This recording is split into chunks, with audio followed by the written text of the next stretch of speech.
some of the actions being taken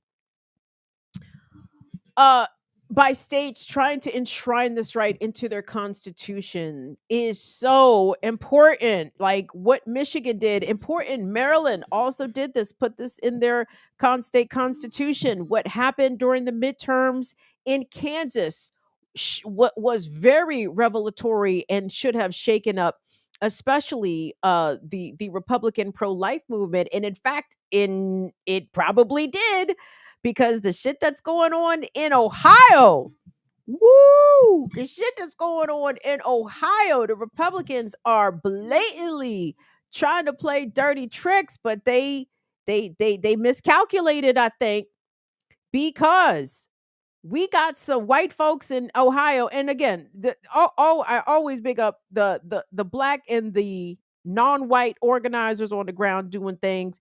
I didn't come across their content today. I came across white folk content. Came across white folks content. I said, when you find a Karen that's out here to caring for righteousness, when you got a white woman that's out here ready to lay the Karen down, but for good, oh, y'all done did it now. Y'all done fucked up now. Y'all done pissed off the white women's and the white men's right now. So I found this video from a digital organizing group. It's called Red Wine and Blue. And I said, oh, this is perfect. Oh, this is the, if you're looking for the suburban white moms digital organizing space that does not appear to be uh right-wing crazies, at least not from outward appearances. Well, at least not behalf of this issue that they were organizing around here in Ohio. Red Wine and Blue is the name of the group. Isn't that crazy? So I want to play this video, because here's what's going on in Ohio. I'm sure you guys are already well familiar. Okay, so Ohio also trying to put a crazy fucking abortion bill into place. It may already be there. Again, it's insanity. So they want to put something on the November ballot that would enshrine a woman's right to abortion care, bodily autonomy, etc. They want to enshrine it in the Ohio Constitution. This issue, making sure that abortion stays legal and accessible, polls very well in Ohio. Okay. So the pro life people know that if this measure gets on the November ballot, it's going to pass. So they said, oh, well, we got to cheat. They said, we got to cheat. Hold on. Let me come back to the cheating. But let me tell you, let's focus on the fact that this measure, potentially to amend the Ohio Constitution, is going to be on the November ballot. And it's because of the hundreds of thousands of signatures that they had to collect across the state. And I'm telling you, the women them came out and did that. So anyway, let's take a look at this video from Red Wine and Blue. 710,131. That is the number of signatures for reproductive freedom that this coalition, that every single one of you are a part of, turned in today. 710,131. You all have been asking for weeks and weeks, did we get over 700,000? I know we only need 413,000 valid signatures, but we all had this goal in mind of 700,000 to make sure that no matter what, we will qualify for the ballot. And that's it. We got there. Over 700,000 signatures were turned in to the Ohio Secretary of State today, and reproductive freedom will be on the ballot in November. Look what you did. Look what we all did together. I could not be more proud of the Red Wine and Blue volunteers who stepped up and did your part across this state, and to every single volunteer with every single group. We did this united, and that is how women change the world.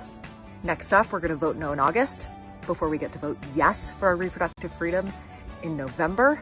Watch this space. We are going to be having member-to-member phone banking. We are going to be asking every single one of you to make the list of every single voter you know to make sure that they have a plan to vote no in August, and then we'll roll right towards November after we win that. 710,633 signatures. That's how you get a referendum on the ballot. I've never seen written in my life, but I know that that's a thing. that lady, she probably knows that song. But anyway, that's a big fucking deal. Hold on. They only needed 413,000 signatures. They were able to collect over 710,000 signatures and delivered that to the Ohio Secretary of State, which is in the process of verifying these signatures right now. I think the Secretary of State has until July 25th to complete that verification. You guys, that's a big fucking deal. That's a big deal. That is a big deal. And I'm telling you, when the white women decide to Karen for good, watch out. Watch out now. Watch out. Cause they're gonna get it done. They're gonna next door app, they're gonna Facebook group, they are going to get the shit did and looked at. And again, I know black people was out there too. There's plenty black folks in Ohio. Shout out to Cleveland, Columbus, Cleveland's definitely in the house. Big up Cincinnati. I know my black folks was out there putting feet to the ground, getting them signatures as well. But you can't compete with the red wine and blues. Not with the red wine moms. They deep out there. So anyway, that is a big deal. So you heard the woman there say that you are going to vote no. We're going to vote no in August and vote yes in November. What did she mean by vote no in August? So the GOP in the Ohio legislature have called this special election August 8th, I believe, where they have put a vote together, a special election to determine whether or not Ohioans, in order to make changes to the state constitution, whether or not they maintain a simple majority, which it is now 50 plus one, or does it need to be a super majority? Would a measure have to get 60% of the vote in order to affect an amendment or change to the state constitution? Many in Ohio are not pleased with this, and I found two white man them. Two white man them. The white man them. The white man them was mad about the shit. And I said, you better go off, white man them, because this is not just a women's issue pertaining to abortion, everybody. I mean, again, whatever reason people elect or get abortion care, it's not my business. And really, there is no bad reason to get an abortion. And I know that may sound a bit of, a moralistic, affront. Like, oh, how could you say that? Life is precious. Sure, life is precious. You know who else life precious? Mine's. My life is precious. You know what I'm saying? If I were to get pregnant and a baby is not what I want to do, I have a right to do that. You know what I'm saying? And I don't need to be judged, ask no questions. Don't nobody get to say no. Nobody get to say, well, how come? No, it's not your fucking business. It's just not. It isn't. Um, and the fact and that is me as a woman, the potentially pregnant person. And that is an autonomous thing. But when the man them also understand that this is an issue that affects them as well. If a woman that you have impregnated agrees that she is not ready to bring that life into the world, gentlemen, we can all do simple math, right? I mean, you might as well put up that $400 to $600, that one time payment, instead of that 18 years worth of $400 to $600 monthly, compounded annually, and then when you factor in the interest, we all can do simple math out here, fellas. So listen, it is in everybody's interest, okay, that abortion remain legal and accessible everywhere. And I want to kick it to the mandem, to the white mandem, no less. This first person we're going to see, this guy's name is not Sergeant Peppers. What's this man's name? Is it Larry Peppers? Larry Peppers. Larry appears to be a political writer. He had a very big following on Twitter, and that's not to say that made his opinion that much more valid to me, but he appears to not be just be a rando, much like myself. He's He's not quite a rando, much like myself. But he was making some points. Points were made here by David, and then we're going to see a video from one of the Cleveland City Council members, whose name is Kerry McCormick. And Kerry and both of these white men is very fired up about this issue. Specifically, it's called Issue One. Issue One, that is going to be on the ballot for the special election August 8th.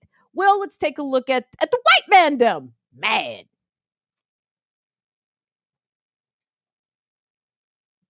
Today is the last day you can register to vote for the August special election, so please check your registration.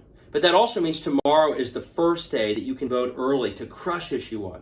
And please do that as well. Everyone vote early. Get this thing crushed even before we get to August 8th, the last day. There are a lot of reasons to vote no, but let me give you 5 real quick. One, this election itself is illegal. It is on a date that the State House themselves made illegal only months ago. That kind of lawlessness, that kind of abuse of power itself should be punished by voting no whenever they're pushing for. But beyond that, ask ourselves, why are they so desperate to schedule an election on a date that they made illegal? Well, it's because they're scared to death. They are desperate. They're on the ropes because they know that in November there will be on the ballot an amendment to protect a woman's right to choose in Ohio. And they know that a majority of Ohioans support that amendment, that most Ohioans were horrified by what happened to that 10-year-old rape victim being forced to Indiana because of their abortion ban, no exceptions for rape or incest, and that given a chance in November, a majority of Ohioans would enshrine a right to choose in their Constitution and reject their extremism. So this is nothing but rigging the rules through an illegal election to get ahead of what would surely be a loss for them. So if you care about a woman's right to choose, if you don't want stories like that happened last year, vote no on Issue 1. So your vote in November for reproductive freedom counts the same as everyone else's. It isn't squelched by this change of the rules. Number 3, this is more broadly the way they can protect their own extremism.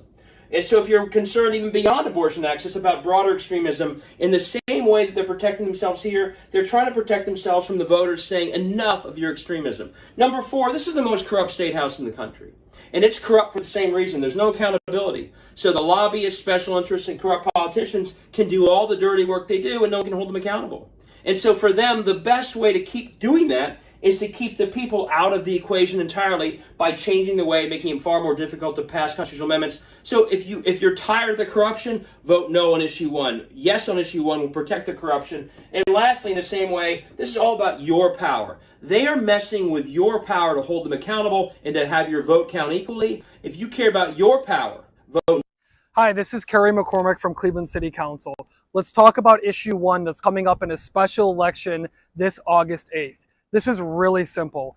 Issue 1 takes the mandatory amount of Ohio voters from 50% plus 1 all the way up to 60% to change our Constitution. It makes it harder for everyday citizens to engage with their government and to change the Constitution. Look, there is no doubt that critical issues like protecting reproductive freedoms are going to be on the ballot soon, and we've got to make sure that we come out to support those issues. But this applies to any issue in the state of Ohio that you care about. It is a very simple answer. Vote no on Issue 1. Vote against making it harder to access your democracy. Vote against making it harder for you to make changes in Ohio. And also vote against the fact that this thing is being run and funded by a billionaire out of Illinois. This issue reeks. The only answer here is a no on Issue 1 to protect our democracy, no matter what issue that you care about. July 10th is the last day to register to vote. July 11th is when early voting starts. The election itself is August 8th. But hey, go to the Cuyahoga County Board of Elections website. I'll drop that in the comments of this video and request your mail-in ballot today so you can have your voice heard in protecting our democracy, fighting back against billionaires out of Illinois, and making sure that we have access to our government. Thank you. So early voting is underway right now. The last day to register to vote was on July 10th. Early voting began July 11th. If you're in Ohio or got people in Ohio, tell them to check their voting status, their polling place, and maybe go online and request a mail-in ballot to participate in this election. And, I like to see everybody fired up very clearly, but I'm glad to see the white folks fired up, but they're fired up because they're getting the nigger treatment. You understand? like, I like to see white people on the right side of the issue, and how they find themselves on the right side of the issue is that this is normally how black people get treated. It's black people that get their vote disenfranchised. It's black people who have to usually overcome bigger hurdles in order for their quote unquote democracy to be actualized in the limited way, if at all, that it is actualized here in this country. The denial of bodily autonomy, that is a historical wrong that has been enacted against African women and indigenous women in this settler colony since its inception. You know what I mean? Like, and now the white women them are getting that treatment. And they said no. They said absolutely fucking not. Here's 700,000 signatures, motherfuckers. Oh, no. You're not gonna give us the N-word treatment. And look, I'm for it. Nobody should be getting the N-word treatment, okay? No, nobody should be getting that. I want to see this kind of solidarity across a lot of other issues, but we can stick on this issue of abortion because again, how is this not reducing women's status, their ability to participate with liberty in this country? It's gone. It is gone. Both of the gentlemen, well, at least the first gentleman, David Peppers, referenced the 10-year-old rape survivor who became pregnant by her abuser in Ohio, but had to go to Indiana to get abortion care because I guess Indiana had took the day off from being a super abortion restrictive at that particular time. Actually, the doctor that spoke about that patient's case publicly was actually sanctioned by the Indiana State Medical Board. They were fined and disciplined in another way. I think the reason that was given is because she allegedly violated patient privacy. I guess on to some extent she did, but I think that people who aren't fully aware of the amount of child sex abuse that happens to victims as young as 10 who get impregnated by their attacker. Like, I'm sorry, the 10-year-old's supposed to have a baby. You understand? Like, we cannot accept this level of madness. So it is important, if this is going to be a state by state fight, if the Democrats at the national level have just only decided to talk about abortion as a election issue and not as an issue that needs to be fought for on a constant basis at all times in every single state. I don't give a fuck how red it is. There needs to be on the ground organizing. And again, I know y'all, we could say we should give up on the Democrats wholeheartedly. But I think on the issue of abortion, this is where electoral politics does have a functionality, a critical functionality, as we are seeing with the referendum elections that were held in Kansas, that were held in Michigan, and now this one put that's on the agenda in Ohio. Like, these are reasons to turn out and vote. They are. You guys know how much I abhor voting our way to freedom because it's not possible, right? Who was it? Who said it? Maybe it was earn your liberation, where it might have been, well, I can't remember if it was Jared or Diallo, but one of them spoke about voting for the most competent functional bureaucrat, right? Like, we are not about to vote our way to freedom. Freedom is not on the ballot, but finding a competent person that represents my values and ideals as closely as possible is a reason to go vote, particularly on an issue such as access to abortion care and abortion services. So it is imperative that we continue to monitor these fights state by state.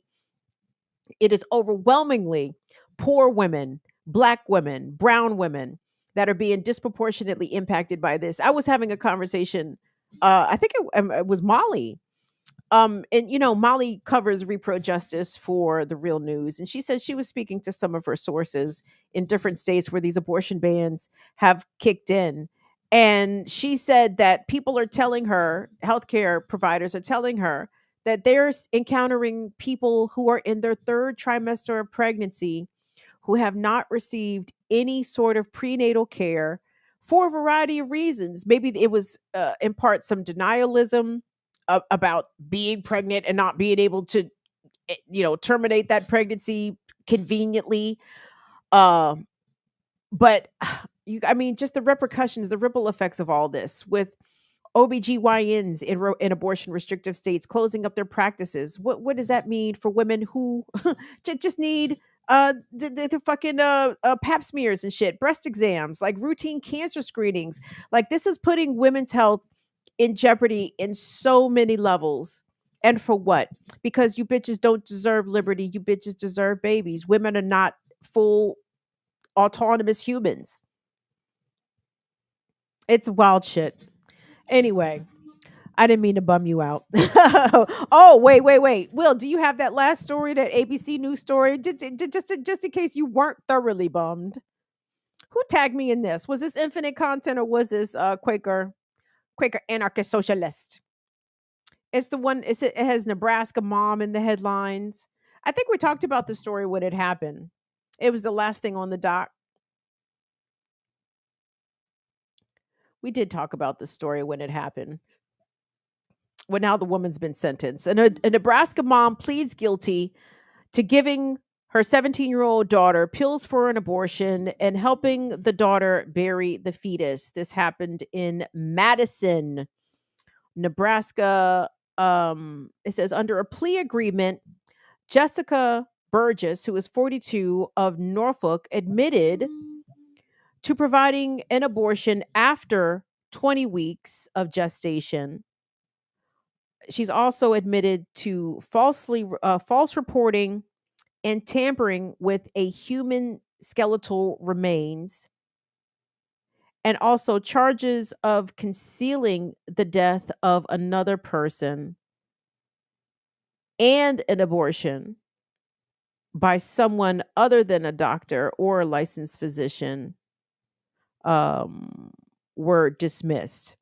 So she did plead guilty to two things. And it says that Burgess was accusing of helping her then 17-year-old daughter, Celeste, who was accused of helping the then 17-year-old daughter, Celeste Burgess, end her pregnancy. According to Madison County District Attorney, their documents show that she ordered abortion pills on the internet. And then after the teen aborted the 29-week-old fetus, the two buried the remains. They buried the remains in a field just north of Norfolk. Wow. In northeastern Nebraska. I'm not sure when she is slated to be sentenced, but it is likely that she will face some jail time. It says Madison County Attorney Joe Smith has said it is the first time that he has charged anyone with illegally performing an abortion after 20 weeks.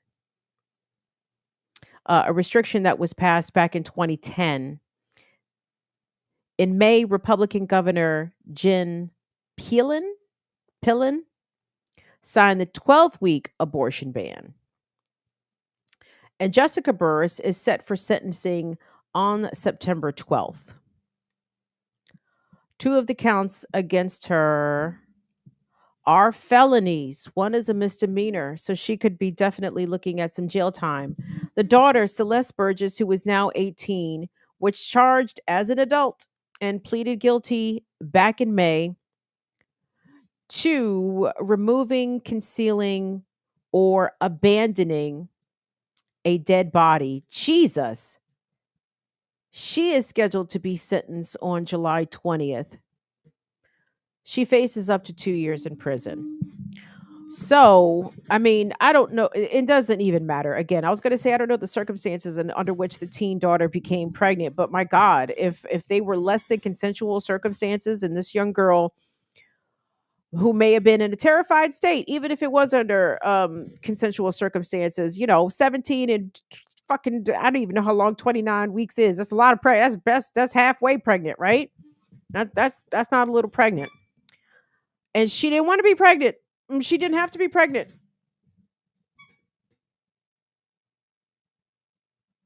But for the fucking Puritan morality police, she might have had better options if there wasn't laws criminalizing her healthcare decisions. They're putting women in jail, you guys. Do you understand? This isn't the first example of this.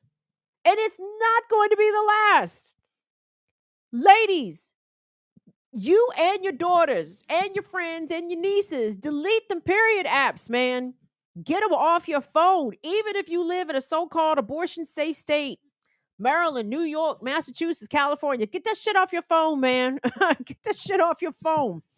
Your phone is a snitch. They are tracking your data to be used in all kinds of nefarious ways that we can't even begin to imagine, because we are not evil folks and we don't think in that direction. But trust and believe, y'all, we live in wild times. Wild times. They're putting women in jail for abortions in 2023, not 1923, 2023, right now, while we here watching the shit. Something must be done. And something can be done. Will, at your convenience, good man, pop up that abortion fund for me, my guy, because this is why we do what we do here, y'all. And again, to the extent it's big, little, in the middle, I can't say, but we cannot sit here and do nothing. Like, yeah, I know, organize. I got it. I'm not an organizer and I'm not an activist. I like to yell it and throw things on the internet. But what I will do is try to bring attention to these abortion funds because they exist out here. And no knock against the bigger organizations, Planned Parenthood and the like. But I don't think Planned Parenthood is arranging abortion services for women in states where these services have been banned. I don't think Planned Parenthood is booking flights for people. I don't think Planned Parenthood is booking hotels and helping people move from state to state in order to access these services. These abortion funds are doing that. These abortion funds are doing that. And to be honest, before Dobbs, the fuck I know about an abortion fund. I didn't know shit about abortion fund, but I know a bunch of them now. I know a bunch of them now. Thank you so much for that, Will. We are supporting this July, okay, the channel here at Burn It Down with Kim Brown. We are giving the monies, the $50 to the people as it's all options. Hoosier Abortion Fund. All options. Hoosier Abortion Fund, based in Indiana, where the Indiana Supreme Court just upheld a repressive abortion ban / law. So we need to help women in Indiana access abortion services. So help us support the All Options Hoosier Abortion Fund for the month of July. Burn It Down with Kim Brown will support this fund to the tune of $50. We ask that you match us just $5. You know what I mean? And you can do that a number of ways. We have the link to the All Options Hoosier Abortion Fund located in the chat box at the top of the chat. Actually go to click that and then you'll see our link tree, click on the link tree, and then you'll find the link to the All Options Hoosier Abortion Fund. Okay, guys, I'm not trying to abort black babies out of existence. I get some people weirdly in the comments saying some shit like that. No, guys, no. I want women to enjoy full, robust lives. I want women who may be experiencing a pregnancy complication not to have to die because of that. Like, it's medicine, okay? I know some people think it's a morality choice. Maybe for you it is, but for medicine, for medicine, and for the right to just live your life the way you want, or if you want to do abortions, if you want to do abortion bans, okay. I do not agree, but hold on, let me hear me out. I'm gonna play crackers advocate here for a second. If you want to do abortion, you want to do abortion bans. Hey, I need delivery room paternity tests, man. We need paternity tests on the spot. It's like, I don't even have a good flippant fucking funny response to this because it's not funny. All of this is bad. It's terrible. There is no way to flip this to reverse this exact issue to somehow make it apply to men. It doesn't work that way. This is an issue affecting women, trans men, people who can get pregnant, people with uteruses only. Only. There's only laws criminalizing people with uteruses and the way that they seek healthcare for themselves. So I'm sorry. I'm upset and I'm rambling and I'm ready to eat dinner. So I'm finna turn y'all loose right now. But yep, the all options Who's Your Abortion Fund is our fund for the month. If you want to support the fund by running the channel some bucks, that's fine. You can hit us on all of our cash platforms or via super chat here. Just put in your notes, excuse me, that this is for the abortion fund.